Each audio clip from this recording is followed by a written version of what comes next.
Ayubowan. Hola. Hello.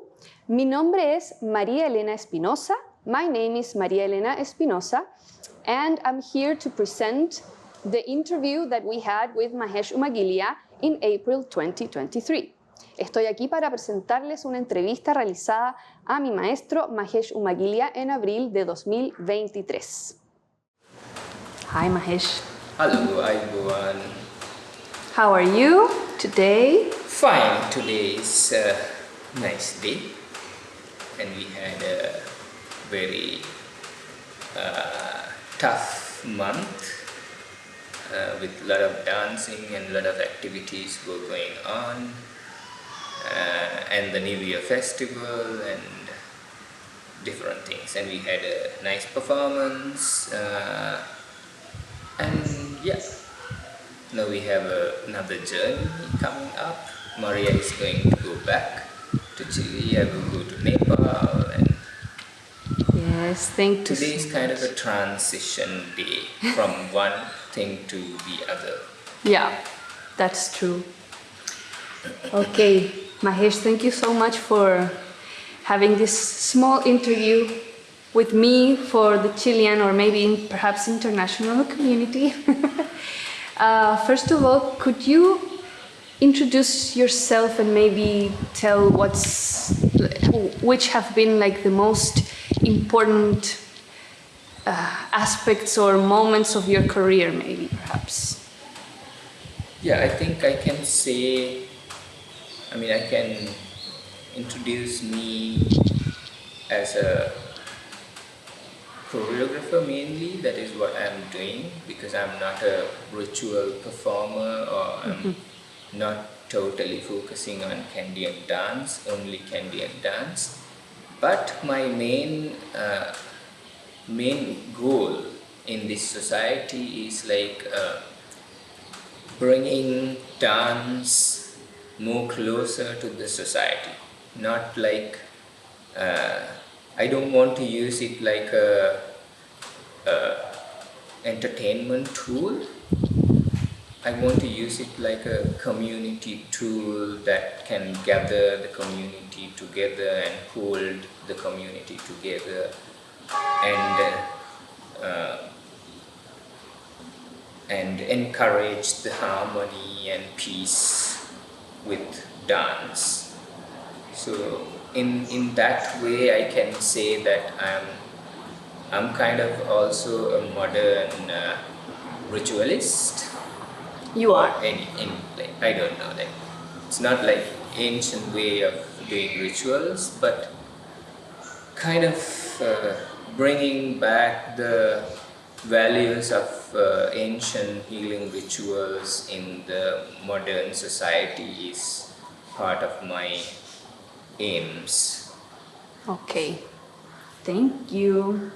So in that sense, what is Candian dance for you? Candian dance was the door I entered into the dance world.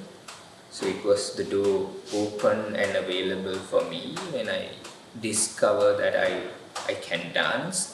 Because when I was young, like very young, I didn't know I can dance. I could dance, but I have never danced even in a party. Just like, I have never tried. And then all of a sudden I had to become a dancer. Not dancer, I had to attend for dancing classes because my father wanted to have some free time without my my nasty interventions. So because we didn't have a babysitter at that time, so I had to go from school to my father's office in the evening after school, and I think I was doing quite nasty, messy things there.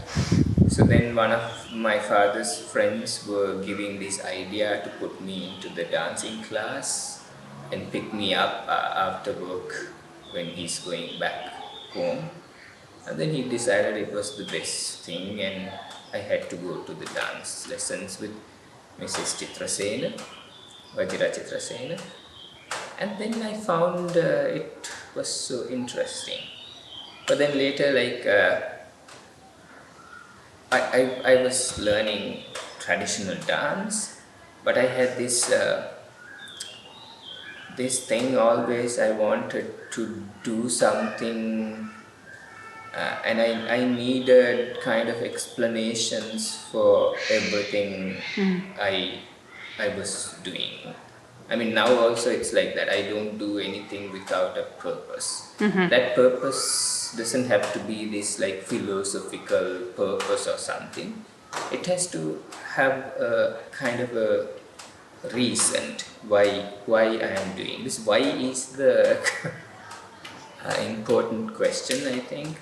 But for my society, it was kind of irritable at that moment, asking why, like little kid asking why about the traditional activities, which was like those teachers could not explain why they were doing it also. And there I started searching about Canadian dance more and more, because when I asked why I have to stand in this position, why I have to stamp my feet in this way, and they said like this is how it was, like the tradition was this is how my teacher was teaching me, and this is how the teachers were doing it. And but I wanted to have a valid reason for why I am stamping on the floor and why I have my hands in certain way. And there I started searching. And then the most interested part for me was like, it was said that the Canadian dance is a healing ritual. But then also the why thing came, like, why if it is a healing ritual, like, then it's the where thing. Where is the healing now? What are the things, what are the tools of healing, how they use dance as a healing tool? And all those questions were not answered by my teacher. So then I started my own journey, searching answers for those questions. But I think there were no answers for some of the questions, so I had to come up with a suitable answer for myself. So sometimes those answers are my predictions or my arguments, but so far nobody was giving any objections for my arguments, because I argued with a lot of data and a lot of proofs with what I was talking. So this is how I am sitting here now. Thank you. Okay, I will make some different questions now. This may be a little bit weird, but where do you get your energy from? That's a good question. Like, so many people, like, it's not the first time this question came to me. And like most of the time people ask, like, you are so energetic. Like at the end of the day, middle of the night, 12 o'clock, and also I can dance and I feel like, okay, I can finish this and I can do this also. I think it was coming with me. Maybe I was, before even starting dance career, I was kind of like energetic. Also, I could engage with things that I liked. I think my profession is my passion also. So this is what I like to do. It's so I don't feel it like a profession. it is my life. I'm just living through my life, and that living style became my profession. So when you live through your life, you enjoy it and you have energy, and you are not like suffering. I mean, most of the people I see, they don't like their jobs, and they have less energy at the end of the day to do what they don't like. And doing what they don't like again and again and again gives you like, oh, I don't want to do it anymore. But here it's like, for me, if I do something, I figure something out. Like I found new things every day with all the students and all the dancers, and then I wanted to search and discover more things in those areas. So then I wake up like until 3 o'clock searching what I wanted to search or like think. I think this is how I gained my energy, and also the dance was helping to calm my mind and not get panicked in different difficult situations. And I somehow learned to take positive things first. I mean, I take negative things also, consider negative things, but I first try to figure out what are the positive things and work on those things, and or work with those things, rather than thinking the negative part of things. So this is what I am telling other people also, like you can find something with 99% negative, but there's 1% positive. So why don't you get that 1% first? And if it is like that 1% can be like 100% valuable for you. Yeah. And the 99 of it, you don't need that.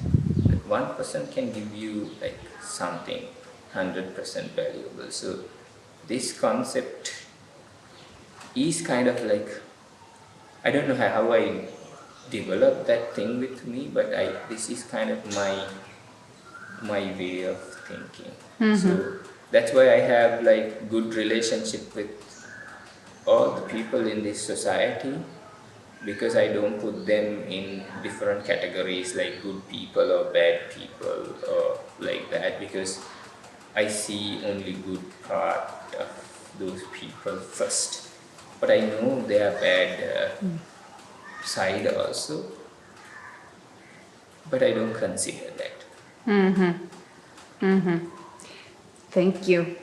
So the following question, I didn't know how to properly ask this, so I'm going to give you some tips maybe, and you can help me with this one, because I see that creativity is something that just flows in you. I don't know if it has to do with the previous question, like where do you get your energy from, what inspires you, but like the same thing, where do you get this creativity, or how do you work with it? Because I think it's kind of your main tool you work with.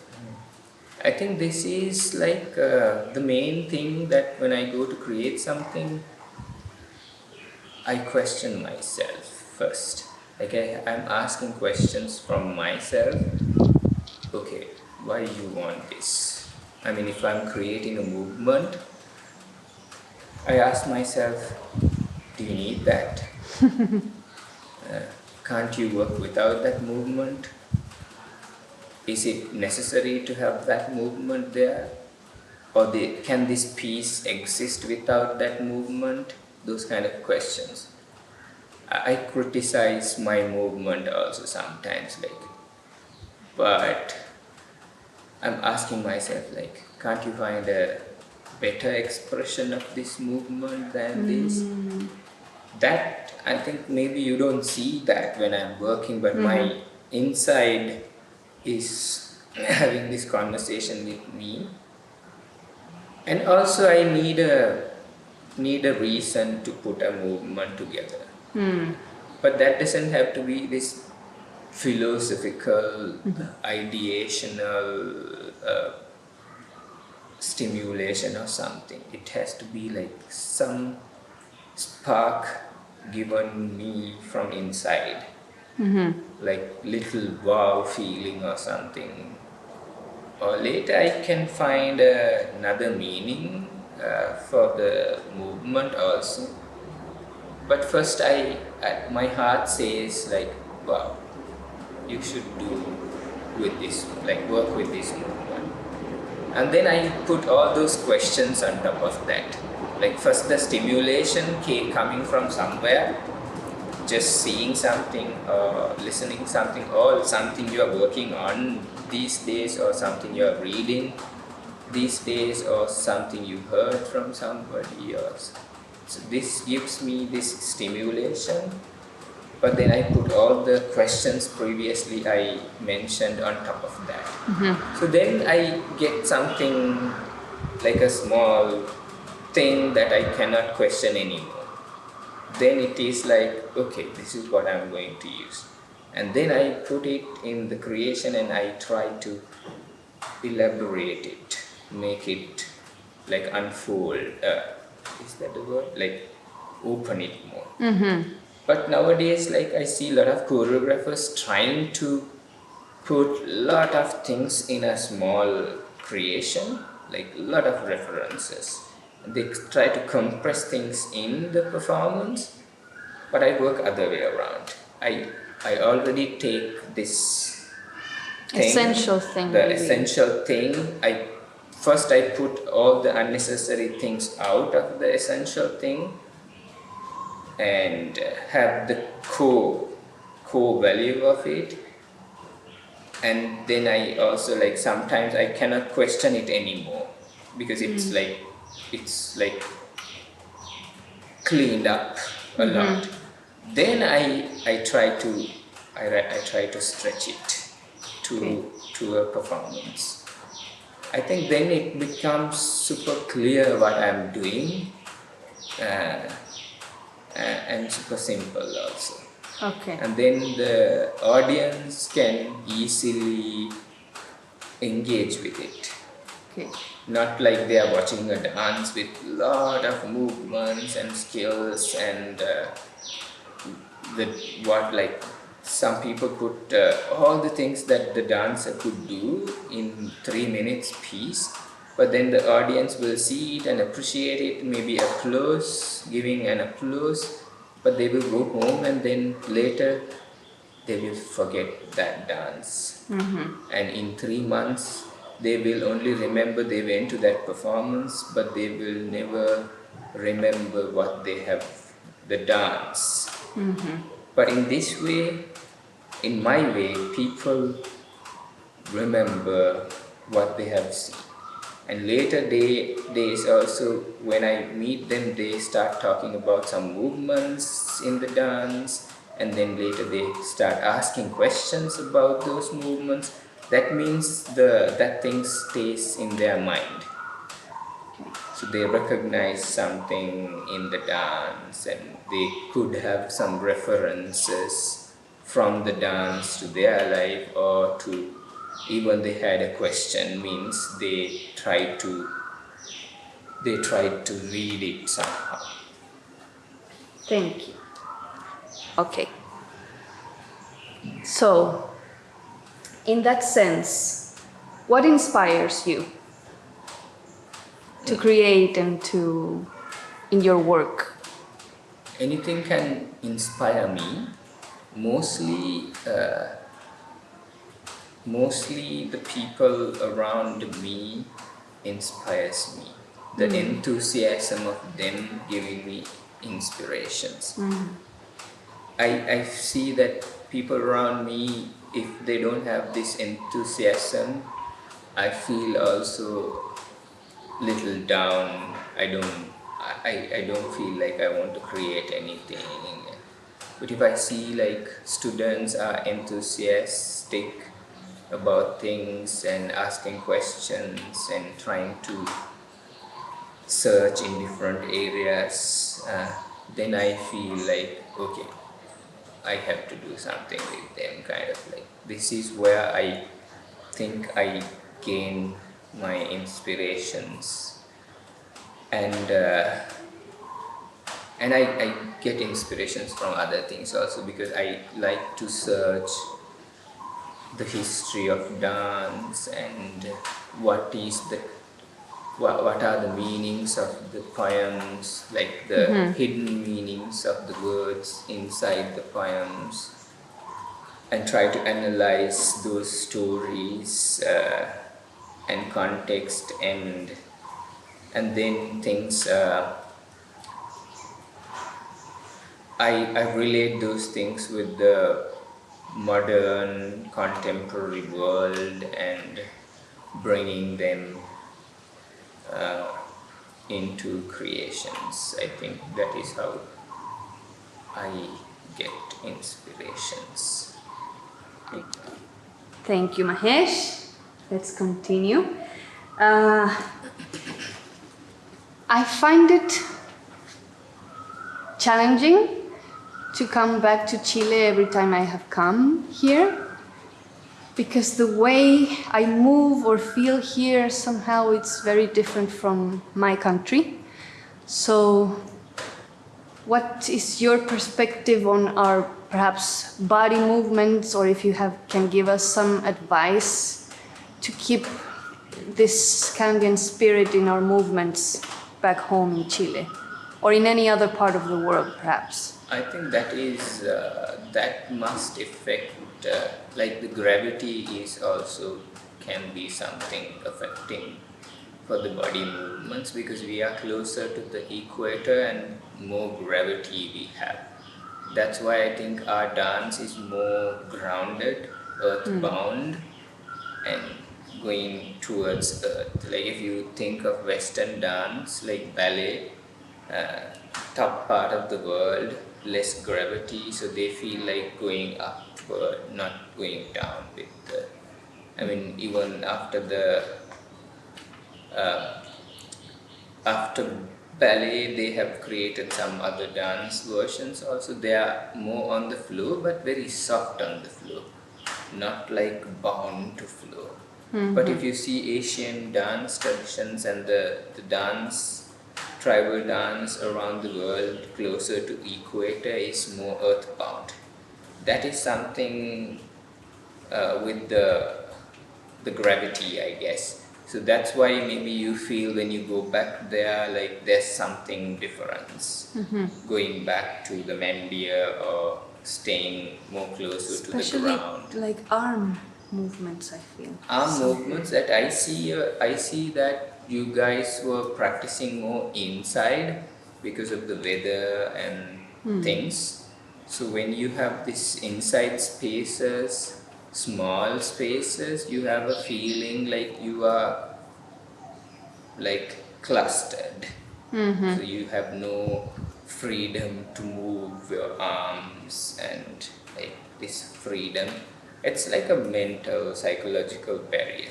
So my advice is for you to try to dance at least once a week in an outdoor space or a big space, because in Sri Lanka we always dance in bigger spaces. Yeah, that's true. We don't dance in little rooms at all, little studios, because we can't dance because of the heat in this country in smaller spaces. But for you it is comfortable to dance with heaters and things when you are inside in a room. But it feels like a mental barriers might create around this small space. Okay. So that is one thing with the upper part of the body. Or the other thing is like the things you are doing in daily life can be different with your hands, because you do many things you do with the hands, like legs are mostly walking and climbing and usual things we do in Sri Lanka and you do in Chile. But the hand movements can be totally different from what we are doing and what you are doing. So that was giving you the difficulties to move Canadian hands, I guess. So my advice is try to connect with your history references and your day-to-day life's style movements. I mean, you can adapt those things into the Canadian dance movements. Like as an example, like in our country, we do these kind of movements, but we work with pots and water. We do these movements when we work in daily life. So these kind of movements got involved in dance also. For us, it's really comfortable because it's not something new. But then you might find it's little uncomfortable and difficult, these kind of movements. But then you can find what you guys are doing and how you can convert that into the dance. So then I think you will find some different movements, but in the Canadian framework. Thank you. That's very interesting. Lastly, I want to talk about you as a teacher, because I think you're a very good teacher. I mean, that's why I come all the way here. And well, you told me about inspiration, creativity, but also tell us a little bit more about,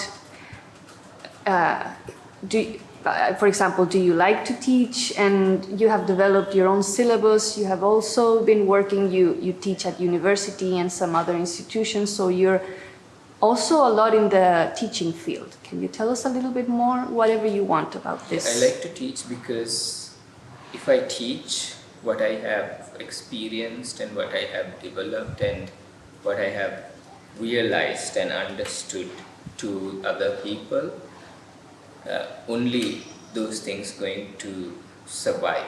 If I teach, only those things will survive for the future use. So then I like to teach all the things I learned, I realized, and I developed. And I think it is my responsibility also passing this on to the next generation, because when I was searching and researching about Canadian dance, those kind of knowledge was lost somewhere because of the egos of some of the dancers lived in the past, because they didn't want to give this sacred knowledge to the student, and they wanted only to give to a family member, but that family member was not really interested to get it properly. But there are more students who were interested but not given because of this ego. So then they lost those valuable knowledge with those people. When they died, the knowledge died with them. But I don't want to, I want to that, like I don't want that happen to my knowledge.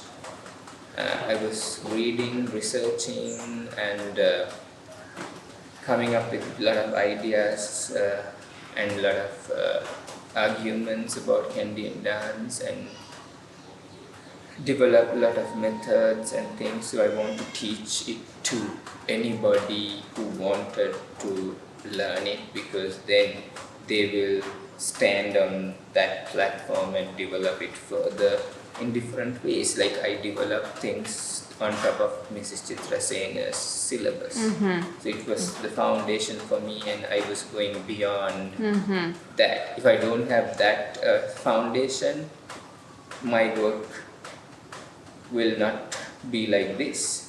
So when your teacher gives you this strong foundation, you have to step on that and develop it further. So I develop it further, and then my students can develop it further. So this is how it should grow, and yeah, this is why I like to teach. And like you are asking always, like last time I teach you something, and this time I have some additions or some changes or something different for the same thing. And then you were asking like, you didn't teach me that. Then I was saying that this was not existing at that time. So that is my way of changing it also, depending on new thoughts, new realizations. I don't want to stick to that thinking of I have created this, you should not change it kind of. I don't think in that way. I change my own thing. And you can change it also if you want. And I see this change has to happen, otherwise it will not grow. Because changing is the thing that not changing. Everything is changing. Changing is the thing not changing ever. So you have to change it, you have to develop it, you have to go further with it. So each year you can come in next year and you will see. We were talking about your teachings. Yeah, and change. So I change it, even like if I get a question from most junior student about what I was doing, and like if I could not give an explanation or an answer, I think I should find an answer, and then the answer giving me a reference to change it maybe. Because then the next student will not ask the question but realize the answer by themselves. So I change it again. And if I find some difficulties in some areas, I will create another exercise maybe to teach that particular movement. So this is how my teaching is like developed, and it's depending on the people I'm working. So things can change, and I will come up with another like totally different exercise. But I will only work with them with that exercise. But then I will go back to the original exercise with another team. But I will somehow keep both, teaching both, collecting both in my book, and then it is growing. I think this is the way I teach. Yes, very interesting and never-ending. And sometimes I'm creating some things on the spot also, like when I realize, okay, this is not going to work, I need something. I don't show them that I have just created this, but I tell them, do this exercise. And then they find it like, wow, this exercise is marvelous. And then I was creating at that moment and testing it at that moment and changing it in the same moment. And then if it is working, I keep it. Okay. If it is not working, I will just throw it out or later adjust it in a later time. So I do those kind of things. But people never recognize that this has created just now, especially for me or something. Okay, thanks. Okay, Mahesh, do you have anything else, final words or something that you want to say to this audience, online audience? I think there's something I want to tell, because most of the dancers, the traditional practitioners in Sri Lanka, they are thinking that we want to preserve the dance. We have a strong tradition, like marvelous things, and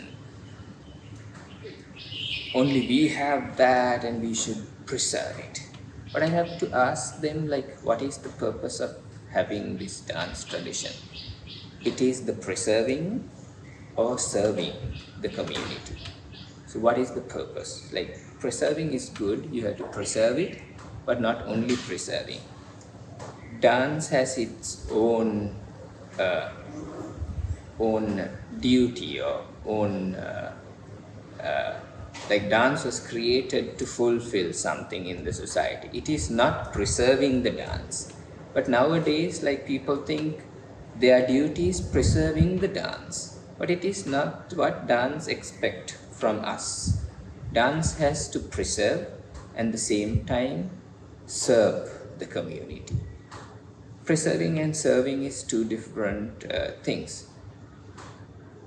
Preserving can be like a museum piece. You put a dead tree in the museum in a glass box and preserve it. This is our traditional dance. Nobody touch it. Don't touch it and don't change it. We preserve it. But it's dead because it's not growing anymore. Because you can't add anything. You can't have new leaves on that tree because it's dead. Serving is something else. Serving is like you have to feed the tree with water and fertilizers and let it grow, let it produce more fruits and more leaves. Mm-hmm. Those fruits and leaves are not what you had in 100 years ago. They are new fruits, they are new leaves, but growing on the same root, same tree. So you have to preserve the dance, you have to preserve the tree, but let it grow and put fertilizers and water and provide the environment. And then you will get the fruits. You will find the fruits serving the community living now. But here in this case, people were saying, it's a glorious tradition, was serving the people living in the past. Like talking about a dead tree. This tree was producing a lot of fruits and feeding a lot of people in the past. Now it is dead, so we should preserve it in a glass box in the museum. That attitude is not working. Muchas gracias por acompañarnos. Thank you for joining us. Y bueno, la idea es seguir teniendo instancias como estas de conversación. The idea is to carry on with these interviews and other conversations. Así que, por favor, comenten, hagan sus preguntas aquí abajo. Please leave your questions and comments below. Y síganos en redes sociales, a Mahesh Umagiliya y a Meranga Dance, su escuela, y también a mi escuela Nartanalaya de Santiago de Chile. Please follow Mahesh Umagiliya online in his profiles as Mahesh Umagiliya and Meranga Dance, and also my school in Santiago in Chile, Nartanalaya. Ayubowan, have a nice day.